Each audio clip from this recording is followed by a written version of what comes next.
La natura morta è un genere artistico che cattura l'essenza degli oggetti inanimati come fiori, frutta, verdura, cacciagione o pesce. Durante il mio periodo formativo presso la scuola d'arte a Ferrara ho passato innumerevoli ore a copiare bottiglie, vasi e frutta, affinando la mia tecnica nel disegno dal vero. Quel periodo mi ha insegnato l'importanza e la bellezza celata dietro ogni singolo oggetto rappresentato. Il termine natura morta emerge tra il XVII e il XVIII secolo, originariamente connotato da una certa sufficienza, spesso considerato un genere minore rispetto all'arte alta che rappresentava temi storici o divini. Tuttavia, questo genere ha radici ben più profonde, con esempi già presenti nell'antichità, da rilievi funerari egiziani a pitture murali romane che raffiguravano oggetti quotidiani o doni ospitalieri noti come xenia. Un interessante sottogenere di natura morta è la vanitas, che riflette sulla vanità delle ambizioni terrene attraverso simboli di mortalità e transitorietà. Nonostante la sua nascita in contesti di contestazione, la natura morta si è saldamente radicata nel mercato dell'arte europea. Dai tempi bizantini e medievali, gli artisti hanno arricchito scene di vita sacra con elementi di vita quotidiana, trasformando gradualmente la natura morta da semplice sfondo a protagonista. Attraverso l'arte della natura morta, gli artisti possono esprimere la profondità e la complessità degli oggetti comuni, trasformando una brocca o un limone in meditazioni visive sulla natura umana o sulla nostra percezione del mondo. Durante il Trecento, in Italia, il gusto per la raffigurazione realistica degli oggetti in spazi definiti si sviluppa considerevolmente. Artisti come Giotto, Lorenzetti e Taddeo Gaddi iniziarono a esplorare con maggiore attenzione la rappresentazione di oggetti quotidiani, inserendoli in contesti naturali e dettagliati. Questo interesse per il dettaglio e per il realismo si manifesta ulteriormente nel XV secolo attraverso le miniature fiamminghe e le tarsie italiane, dove gli oggetti assumono una sorta di autonomia visiva grazie a un'accurata gestione delle proporzioni geometriche tra spazio e forme. Un esempio notevole di questa tendenza è visibile negli studioli di Federico da Montefeltro a Urbino e Gubbio, dove armadi aperti mostrano scaffali pieni di libri e strumenti scientifici, anticipando gli sviluppi della natura morta come genere autonomo. Infatti il genere della natura morta raggiunge una piena autonomia solo nel Cinquecento, definendosi come un genere pittorico a sé stante e ottenendo grande popolarità in Italia, Germania, Spagna e nei Paesi Bassi. Considerato spesso la prima vera natura morta indipendente occidentale, è il quadro che mostra una pernice appesa, firmato Jacopo de Barbari. Questo sviluppo fu strettamente legato alla nascita di una nuova committenza costituita da mercanti ricchi e banchieri, una sorta di alta borghesia che si affiancava all'aristocrazia tradizionale. Di conseguenza nacque una forte domanda per opere di piccolo formato, ideali per adornare le abitazioni di questi nuovi ricchi committenti.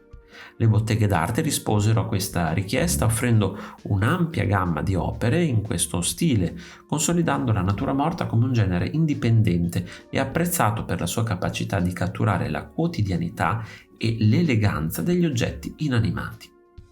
Il genere della natura morta, in particolare la pittura floreale, ha origini profonde che risalgono al periodo della pittura sacra, ma si è notevolmente sviluppato nella pittura profana.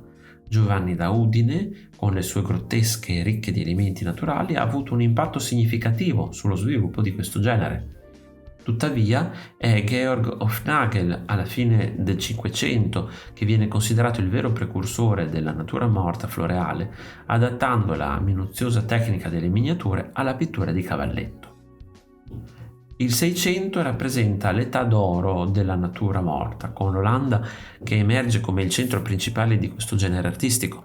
Durante questo periodo, in un contesto di crescente ricchezza e borghesia nelle province del nord, opere raffiguranti fiori, tavole imbandite, vasellame e cacciagione raggiunsero livelli elevati di artificio illusionistico e ottennero una diffusione e un apprezzamento senza precedenti. Questo rifletteva non solo il gusto olandese, per la rappresentazione realistica, ma spesso anche una dimensione morale, con i fiori e gli oggetti dipinti che simboleggiavano vanità e transitorietà della vita.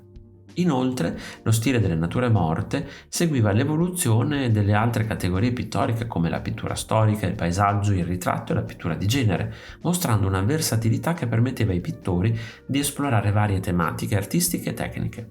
La natura morta, quindi, oltre a essere un piacere visivo, fungeva spesso da strumento per meditazioni più profonde sulla vita, sulla morte e sulla morale. Nel panorama artistico della natura morta, ogni paese ha sviluppato una distintiva tradizione che riflette un'unicità culturale e stilistica. In Olanda, artisti come Ambrosius Bosschaert, Peter Claes e Willem Kalf hanno elevato il genere insieme a Rembrandt, che ha contribuito in maniera eccezionale. In Italia figure come Caravaggio, Evaristo Baschenis, Paolo Porpora e Giovanni Ruoppolo hanno reso vivace la tradizione di questo genere, con Caravaggio che emerge fin dal tardo XVI secolo come un maestro che paragonava la difficoltà di dipingere fiori a quella delle figure umane. Le Fiandre vantano artisti come Jan Bruegel, Daniel Segers e Franz Schneider, mentre in Spagna si distinguono Joan Sánchez Cotán e Francisco Zurbarán, noti per la loro chiarezza compositiva e l'uso di una luce laterale per definire i volumi degli oggetti su uno sfondo scuro. In Francia il genere raggiunse un apice nel XVIII secolo con artisti come Chardin, seguito da Louis Bouguin, Jacques Linard e Louise Moillon. Nel XIX secolo la natura morta acquisisce un ruolo significativo grazie ad artisti come Henri Fantin-Latour, Gustave Courbet, Paul Cézanne e Vincent van Gogh. Nel XX secolo il genere si evolve ulteriormente con il cubismo e il purismo e artisti come Giorgio Morandi, che quasi esclusivamente si dedicano alla natura morta. Movimenti come il dadaismo e il surrealismo trasformano ulteriormente il genere, introducendo oggetti di uso quotidiano in maniere innovative e a volte gigantesche, superando i confini tradizionali della natura morta. Queste evoluzioni dimostrano come la natura morta non sia solo una rappresentazione artistica di oggetti inanimati, ma un campo ricco di esplorazione formale ed espressiva che continua a evolversi e ad adattarsi attraverso i secoli, riflettendo cambiamenti culturali e intellettuali nella società. Se ti è piaciuto il video, iscriviti al canale, lascia like e condividilo con i tuoi amici. Ti invito anche a visitare il mio negozio. Un saluto e al prossimo video di Arte Esplorando!